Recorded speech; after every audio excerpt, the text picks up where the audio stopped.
Prior to his tragically early death in 1977, at the age of 42, Elvis Presley rose to international fame. While the world lauded the king of rock and roll for his musical abilities, his stepbrother, Billy Stanley, is on a quest to bring light on another aspect of his life that has received far less attention: his faith.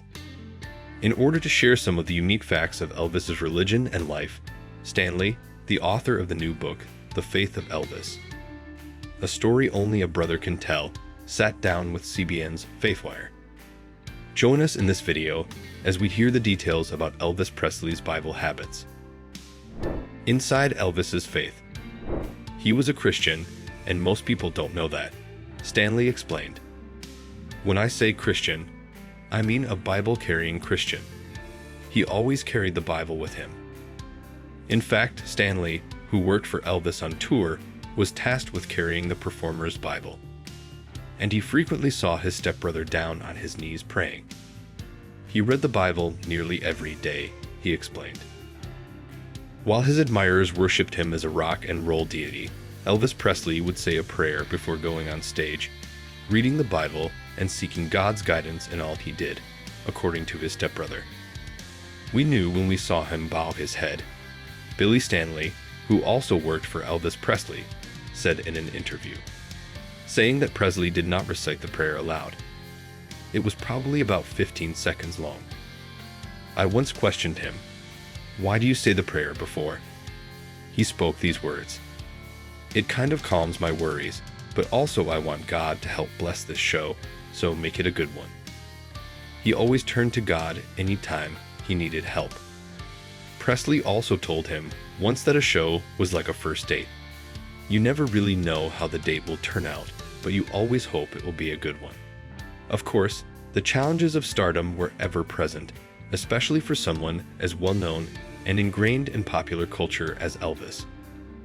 The singer's life was the subject of many headlines, and he appeared to battle many of the demons stardom is known to frequently unleash. Stanley stated, "Here you have a man that actually transformed culture.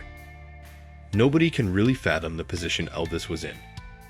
I always believed he had the devil on one side and God on the other, and there was a constant war going on inside of his head.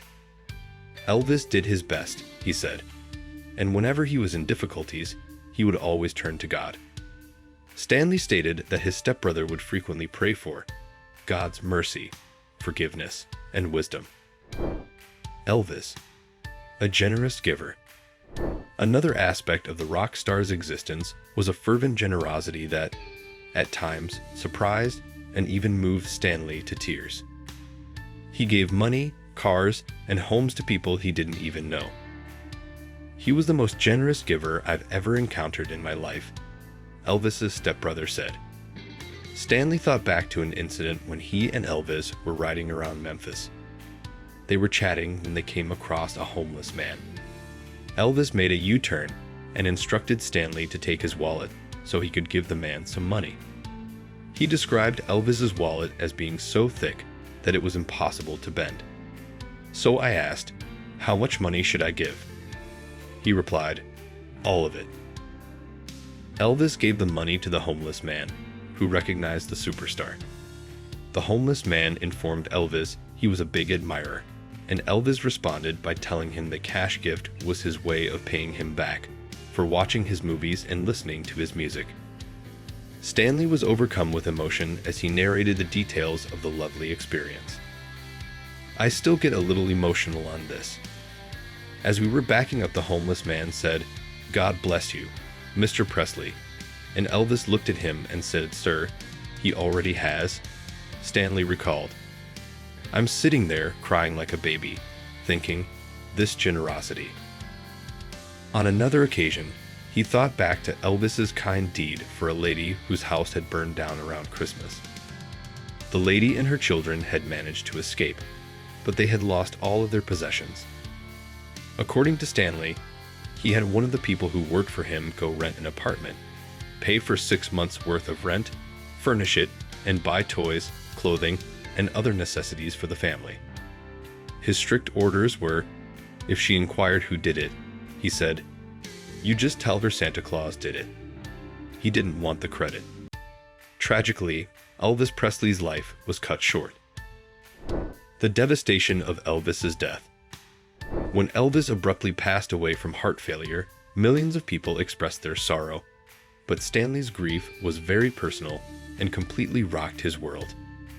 Stanley was no longer working for his stepbrother at the time because he wanted to make it on his own. "It crushed me because I could never have imagined it," he explained. "I never gave it any thought because I always believed he would outlast me. And when it actually happened, it hurt me so much that I didn't know how to grieve at the moment, so I turned to booze and substances." After Elvis's death, Stanley had a life-changing dream that inspired him to pursue sobriety. Stanley described this incident. "I had a dream one night where I was talking to Elvis, and I just looked at him and said, 'What does it feel like to be dead?'" Stanley recalled. Then he turned to face me and asked, "Don't you know?"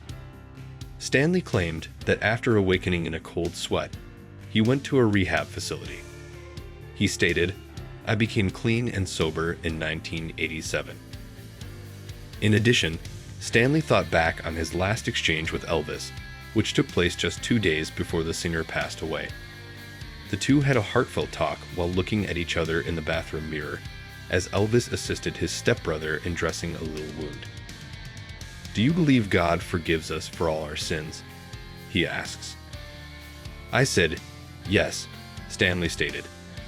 He caught me off guard with that question, and I replied, "Yes, we've read about it many times, and you've told me this as well, and this is what I've learned in church." "Good," he responded. "I just want to make sure you know that." The conversation between the brothers then turned to life and aspirations, and Elvis expressed support for Stanley's future. He said, "One day, Billy, you're going to fall in love with a girl, and she'll just go and change your whole life." And that's happened, Stanley recounted. "Everything he told me that day has happened." Stanley hopes his latest book, The Faith of Elvis, a story only a brother can tell, will provide a unique perspective on Elvis's life and faith.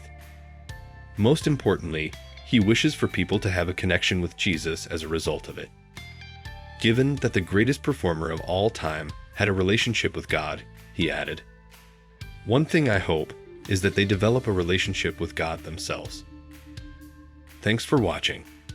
Don't forget to subscribe and hit that notification bell for more celebrity news.